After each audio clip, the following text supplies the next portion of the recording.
మనం ఏం చేస్తామంటే మన సమస్యలన్నీ గుర్తు తెచ్చుకొని, మన బాధలన్నీ గుర్తు తెచ్చుకొని అన్ని కలిపి మూట కట్టుకుని వచ్చి అన్ని ఎలాగంటే మొత్తం అన్ని క్లియర్ గా దేవుని దగ్గర పని చేస్తూ ఉంటాం. ఉపవాస ప్రార్థనకు వచ్చినప్పుడు మన సమస్యలన్నీ నీట్ గా మీ ఎదురుకుండా ఒక చాప వేసుకొని ఆత్మీయ లోకంలో మీరు మీ సమస్యలన్నీ పరిచేసుకున్నారు. నాకు తెలుసు, పరుచుకున్నారు. ప్రభు ఇది నా సమస్య, ఇది నా సమస్య, ఇది నా సమస్య అని చెప్పి ఉపవాసం చేస్తున్నారు. మీరు ఏమంటే ఎక్స్టైజ్ చేస్తుంది కదండి, సమస్య ఉన్నప్పుడు ఎక్స్టైజ్ చేస్తుంది కదండి, అలా చేస్తున్నామండి అని మీరు అనొచ్చు, తప్పలేదు.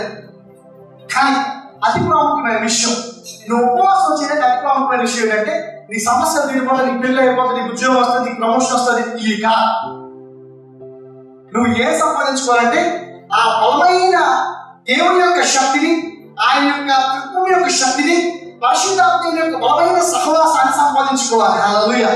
అది సంపాదించుకోవడానికి మాత్రమే నువ్వు ఉపవాసం చేయాలి. ఎస్తేరు ఉపవాసంలో కూర్చుంది. ఉపవాసంలో కూర్చోడానికి ముందు ఏం చేసిందంటే ప్రతి విషయంలో ఏం చేసిందంటే మొట్టికే ఏది చెప్పాడో అది క్లియర్ గా చేస్తూ ఉండేది. హల్లెలూయా. ఉపవాస ప్రాంతంలో కూర్చునే వాళ్ళు ఎలాంటి వాళ్ళు అయి ఉండాలంటే ముందే ప్రభుత్వ సంబంధం గలవారై ఉండి అక్కడ కూర్చొని ఒక్కొక్క పిటిషన్ మీరు బయటకు పెడతా ఉన్న సమయంలో ఆ పిటిషన్ ఏదైతే కొట్టివేయబడాలో, ఏదైతే నెరవేర్చబడాలో అవన్నీ జరిగిపోతా ఉంటాయి. హల్లెలూయా. కనుక ఉపవాస ప్రాంతంలో మీరు కూర్చున్నప్పుడు మీ సమస్యల మీద ఫోకస్ చేయకండి. మీ సమస్యలు మిమ్మల్ని కృపదీసేస్తాయి. మీ సమస్యలు చెప్తాయి ఎప్పుడు నీకు ఇలాగే ఉంటాయని చెప్తాయి.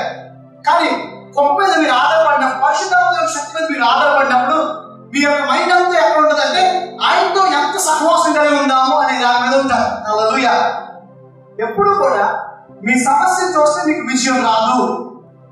ఈ రోజు మీరు ఈ సహవాసం చేస్తూ ఉన్న సమయంలో మీరు ఏం చేస్తున్నారంటే వచ్చే సోమవారం కాదు కదా, మళ్ళీ వచ్చే ఇదే ఉపవాసాల వరకు మీకోసం మీరు ధనము, పరలోక సంబంధమైన సమకూర్పుని సమకూర్చుకుంటున్నారు. హల్లెలూయా. సహవాసంలో ఒక శక్తి ఉంది. అందుకని వీటిని మనం నిర్లక్ష్యం చేయకూడదు.